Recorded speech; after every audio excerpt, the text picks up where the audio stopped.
This story would not be happening if the main characters were straight.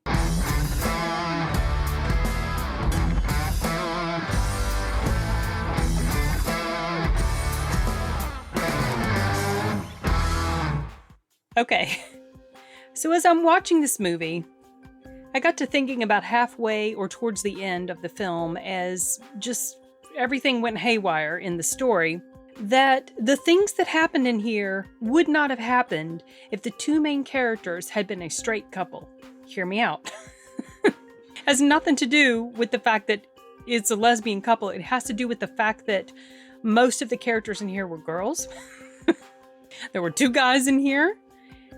And all of the crap that went down because the girls completely lost their minds and overreacted to what was going on around them. And the chaos that ensued was a direct result of their overreacting to things that went on around them. And one of the guys during the midst of the chaos is trying to inject some logic. They were not having it, and more chaos ensued. And continual chaos ensued, and bodies are dropping. And then in the end, you find out what was really going on. And it's like, see, this wouldn't happen if it had been a straight couple, because there would have been then three guys, and maybe more logic would have been inserted into the storytelling. It's just this movie. Okay, so I feel weird about this movie because it's an A24 film. That should have told me something right there. I'm still not quite over my saltiness about A24, even though I have seen some of their films that I do like. But the film is well made as far as the acting and the cinematography and the editing and all of that. The way it's all put together. A24 has always been good at things like that. But where this film loses... Ooh, can I talk today? Where this film loses me is the fact that the main pretty much almost all of the characters in this movie, save for one, and it's the guy right there. Oh shoot, I forgot to start the thing. Dude who played, he was in Pushing Daisies, and he was the bad dude in the first Guardians of the Galaxy. I can never remember his name, but he's the guy with the long hair. He was the only character that was halfway decent, and I liked him all right. All the other characters, couldn't stand them. Did not like them at all. And I don't think you're supposed to like them, to be honest. So I think you're supposed to like the main characters, which is the girl with the braids, with the bleached braids, and I think you're supposed to like these two. I didn't like them. I didn't like anybody except for that one guy. And part of the reason that a huge reason why I didn't like him is, well, like I said, I think it's intentional. This movie is kind of like a satire on fickle people, fake friendships, and how easily people will overreact, jump to the wrong assumptions and conclusions, and lose their ever-loving crap. This was like watching Twitter unfold on the screen. That's what that felt like. Was just how everyone was just piling on, and then how people would also, there was at least one character who, anytime someone else made another point, she was quick to jump onto that. It was like she was like the bandwagon girl. It was just, but the thing is, and while I appreciated that it was poking fun at people like this, and you all know the types I'm talking about, it did such a good job of making them so totally unlikable that I didn't like the story as a result. And I didn't care what happened to them. Honestly, I didn't. Every single person could have died except for the one person I liked. And I would not have cared because they were so unlikable, even the MCs. And they just didn't make for compelling characters, compelling, interesting characters. So the two MCs, there was the black girl and the white girl. And the black girl, she was definitely unlikable. She wouldn't stand up for her girlfriend when things were, when there was piling on of the girlfriend. She wouldn't stand up for her. And she would also just act really irrationally, like pretty much all the girls in here did. Even the white girlfriend, she did stuff that, like, she was okay. You didn't quite know much about her. You felt like something was a little bit off. But then she did something that was just like it was just, she went over the line with something because of a complete overreaction, like what was going on around her. And so it's like, well, I don't like you because you're an idiot, just like all these other girls are complete idiots. And it made for a weird viewing experience. I said on my letterbox that I felt like 2.5 stars out of 5 was too low, but 3 stars was too high. 3 stars means not necessarily that I didn't. It doesn't. 3 stars doesn't necessarily mean that I loved it or anything. It just means it was okay. I didn't completely hate it, but I wasn't totally in love with it. That's kind of how I felt with this. The film wasn't the worst thing I've ever seen. It wasn't completely god awful, but because the characters were so awful, that just notched it down under 3 for me. I can't reach a 3 with this because of that. So yeah, I mean, it was a weird feeling, and I was trying to put my finger on it. And I think Chris Stuckman, maybe he explained it. I mean, he liked it okay, but he was talking about having to spend time with some of these characters, and he didn't like it. So you're not meant to like most of these characters, I think. If you're supposed to like the 2 MCs, I think this movie failed at that because I didn't even like them. Something that I did appreciate was how there's a scene where the white girlfriend, she's coming into they're all gathering at this house for a hurricane party. As the story goes on, more backstory is revealed about the different characters and the complex interactions or the relationship that they have with each other and the toxic nature of it. Toxic is a word that's thrown around a lot. And you find out, that things, despite all the lovey-dovey fake, oh, hi, introductions when they first come to the house, you find out that that's just so superficial. That underneath it all, there's a lot of resentment going on between these people. But the white girlfriend, she's a complete newbie, right? She's never known these people, and she's brought to this place. And so there were scenes where you can see she's trying to feel like she fits in, or also that she feels uncomfortable being in a crowd of people that she absolutely doesn't know and doesn't know how to interact with them very well. And I can identify with that because I'm not good with crowds of people, unless it's like, close family members or whatever, my brothers, their family and stuff like that. But if it's a crowd of people, I don't feel comfortable, and I completely get that sort of emotion that they were trying to portray there about her feelings of just not quite knowing how to fit in, things like that. Hold on a minute. What was I talking about before you guys came in? What was I saying? I'm doing a movie review. Don't remember what the heck I was saying.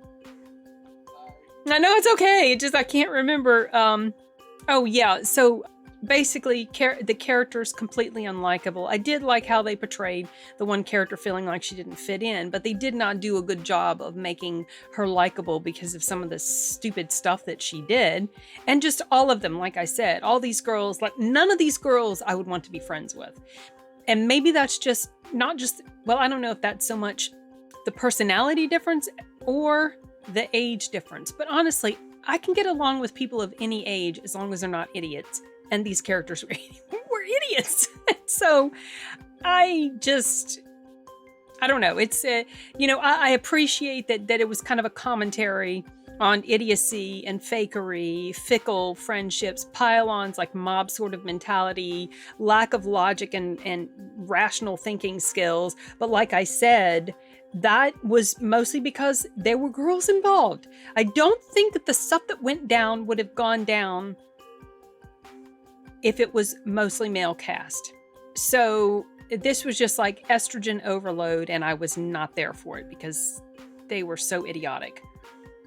And something else that kind of struck me as funny was the guy, the dude who was in Suicide Squad. Guy with the teeth. He used to go with the Kardashian girl. The other guy, not him, but the other guy. They were talking about the dude with the long hair.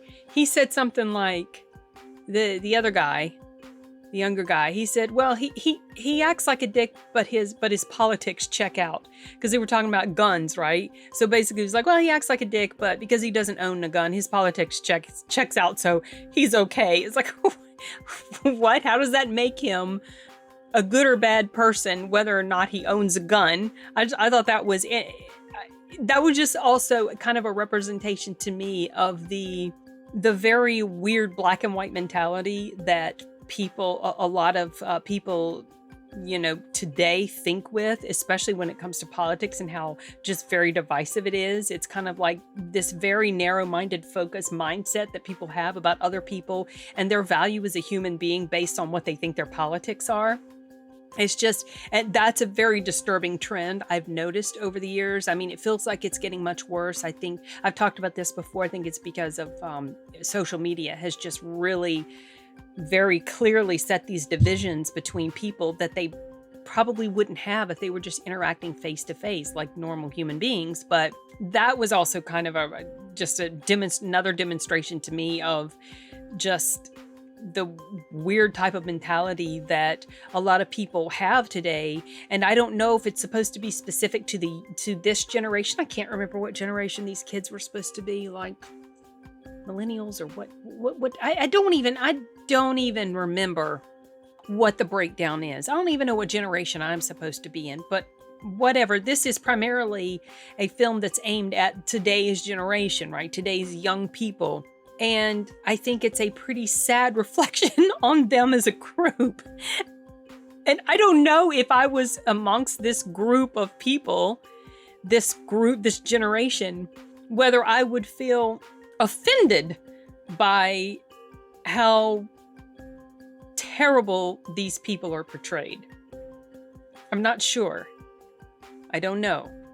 But this does not leave a good taste in your mouth with regard to the representation of today's generation.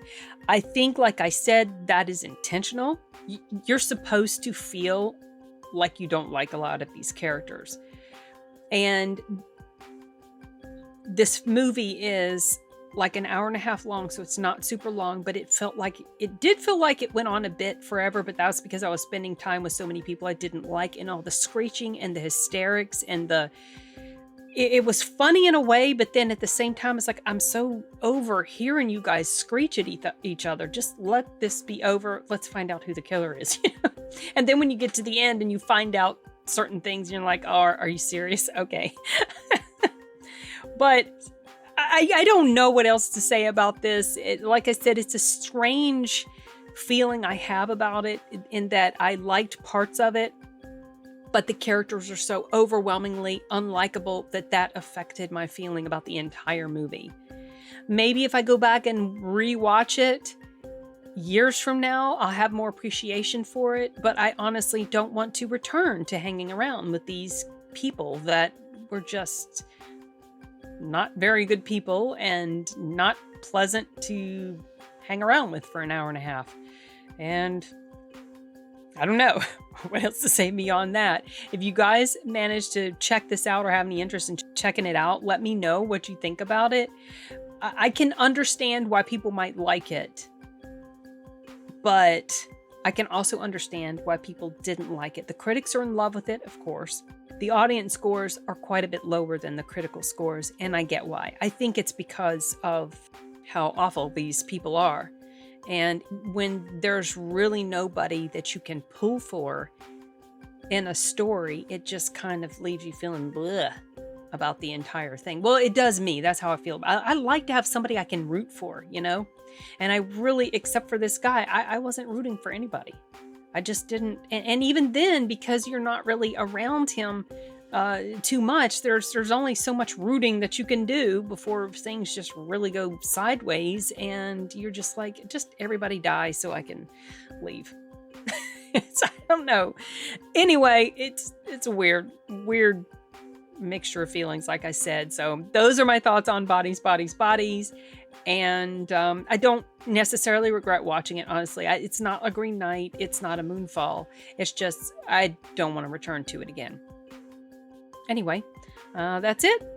And I'm going to wrap it up, you guys. Adios.